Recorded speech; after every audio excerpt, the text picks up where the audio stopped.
What's going on, everybody? Sid the NerdyMark here, and do you know what happens when there are 10 superstars that need to enter the Royal Rumble? Do you want to know what happens?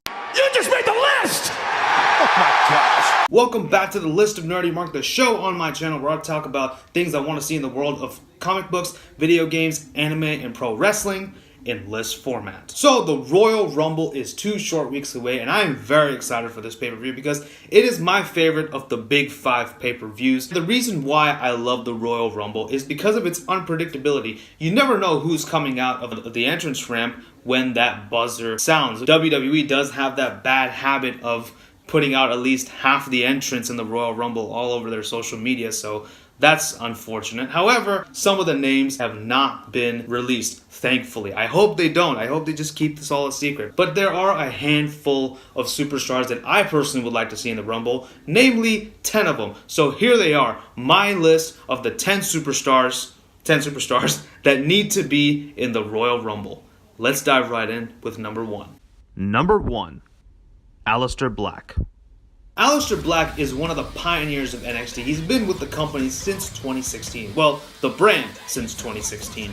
And it is possible that he's going to stick around for a little longer in the black and yellow brand. However, if he were to make an entry in the Royal Rumble, that would do nothing except boost his stock in the company. With him going in and black massing 29 other entrants is a sample of what Alistair Black is capable of, as a lot of people may not be familiar with him as they may not watch NXT. He would definitely be helping putting more eyes on the NXT brand, and of course when he gets called up to the main roster, he would have already had a place in everybody's hearts. Number 2. Walter. After the Bruiserweight Pete Dunne retained his NXT UK title at NXT UK TakeOver Blackpool, he was interrupted by the ring general himself, Walter. He came out, he hit a huge big boot onto Joe Coffey and stared down Pete Dunne. Unfortunately, he's still yet to have a match, though I do believe he had one dark match, but you know, that's still kind of doesn't count since it's not canon to the storyline. However, if he were to make his first ever televised debut at the Royal Rumble, I think that people would absolutely love it. With him giving the chop of death to 29 other entrants in the Rumble, I think that people would have no choice but to want to see more of the ring general Walter. Number 3. Batista. The Animals run in 2014 was underwhelming, to say the very least. Despite Dave Batista's success in Hollywood with movies like The Guardians of the Galaxy and even Avengers Infinity War, and not to mention his role in Blade Runner 2049, Dave Batista has expressed interest in returning to the WWE, and he does want to have a match with Triple H, which he did hint at in the SmackDown 1000 episode of SmackDown Live, where he said that Triple H has done everything and anything possible except beat me, and then they had a stare down and Ric Flair broke it up and everything, but you could still tell that the tension was still there. How I would like to see it go down: Batista enters the Rumble, he is eliminating people left, right, and center. His Evolution buddy Triple H comes in, helps him out for a little bit, but then boom, turns on him when Batista's back is turned to eliminate the Animal. And then of course Batista comes back to cost Triple H the Royal Rumble match as well, this setting up a feud and an eventual match at WrestleMania 35. Number 4. The Rock. Similar to Batista, The Rock has been enjoying a tremendous success in the whole of Hollywood, even more than Batista, I would argue, as he is one of the highest paid actors according to the Forbes list, and that, ladies and gentlemen, is definitely a big deal. The Rock, Dwayne Johnson, exudes magnetism, and he is absolutely a draw wherever he goes. And the thing is, a lot of people who are fans of The Rock as an actor have not really watched him wrestle before. They've never seen him in the WWE, they've only seen him in movies. So I think definitely if The Rock were to take it back to his roots and show people what he was so famous for and what got him into becoming one of the most successful actors for today, I think it would be really cool for non-wrestling fans to watch this clip of The Rock, and then possibly he could be a gateway into pro wrestling for non-wrestling fans. Number 5. Keith Lee. In his short time in NXT, Keith Lee has managed to have the WWE Universe bask in his glory. At least the NXT Universe. Now, I feel that he is absolutely main roster material. He has the look, he has the personality, he has the in-ring ability of a main roster in WWE and just anywhere within itself. With the fact that, he is an absolute treat to watch, I think giving him a showcase in the Royal Rumble will guarantee that he will win the hearts of many fans, so that when he does eventually make the jump to either Raw or SmackDown, people will be familiar with him and he could quickly become a fan favorite. Number 6, Chris Jericho. Now, I understand Chris Jericho already has signed a contract, a 3-year deal if you will, with All Elite Wrestling. However, Triple H and Chris Jericho have been very chummy, especially if you see on social media.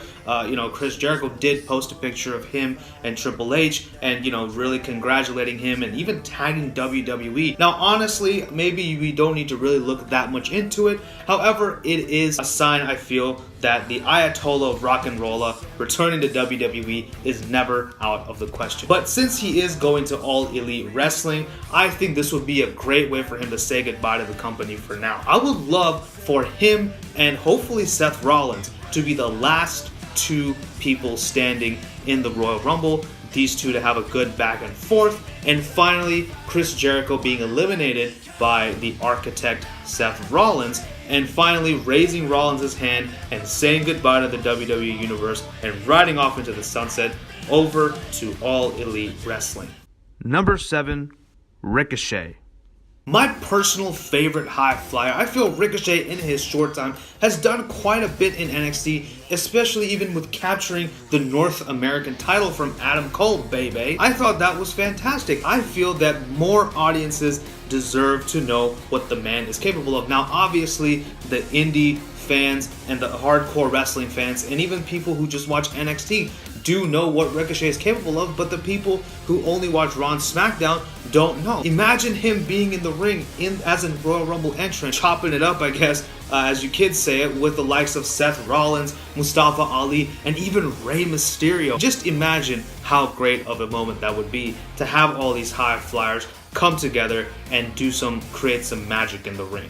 Number 8, Matt Riddle. Now, one of the reasons I have so many NXT superstars on this list so that people get an idea of what NXT is all about and possibly what they're missing in NXT, because I feel that more people should be watching that, and I think people like the aforementioned Walter, Alistair Black, Keith Lee, and now Matt Riddle bro would generate more interest. Also, going off of his New Year's resolution, Matt Riddle does want to enter the Royal Rumble so that he can win and possibly retire Brock Lesnar, a feat that I personally would very much like to see. However, I don't think that's happening this year, but giving him a spot in the Rumble is, I think, a good idea because his genuine magnetism and interest for pro wrestling would go over very well with the fans. They would generate more interest in him, and so when he does eventually get called up and possibly wins the Rumble next time and retires Brock Lesnar, people will already know who he is and he would have a place in the people's hearts. Number 9, Bray Wyatt. Bray Wyatt has been on a bit of a hiatus since his Deleter of Worlds partner Matt Hardy took time off from in-ring action to have surgery. It is possible that Hardy could be in the Royal Rumble as well, but I would much more like to see Wyatt. Apparently he is getting repackaged, and Bray Wyatt himself on Twitter has been posting a slew of cryptic tweets that do imply that his impending return is going to be sooner than later. I would like to see that, and I think a great way to debut his new repackaged character would be in the Royal Rumble, and then finally we can see how it goes over and go from there, and hopefully this time around they actually give Bray Wyatt something a little bit more significant for him to do. And number 10, Kenny Omega. Was there ever any doubt?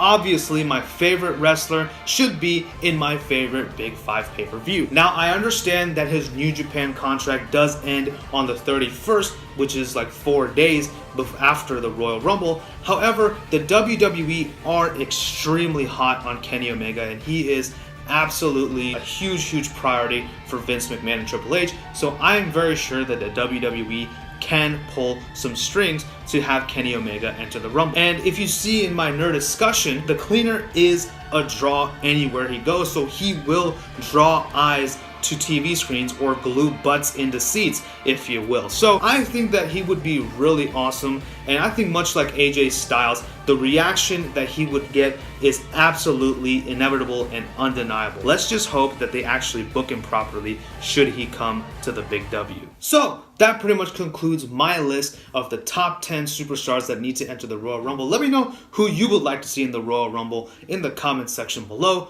Also, be sure to let me know what other lists you would like to see on this channel, as I will take requests, and if I find one that is interesting, I will take it into consideration. But with that being said, thank you so much for watching. Don't forget to like, share, and subscribe. Follow me on social media, and tell your friends about the Nerdy Mark. Once again, thank you so much for watching. Thank you so much for your continued support. And until next time, this is Sid signing off. You guys take care. Bye-bye.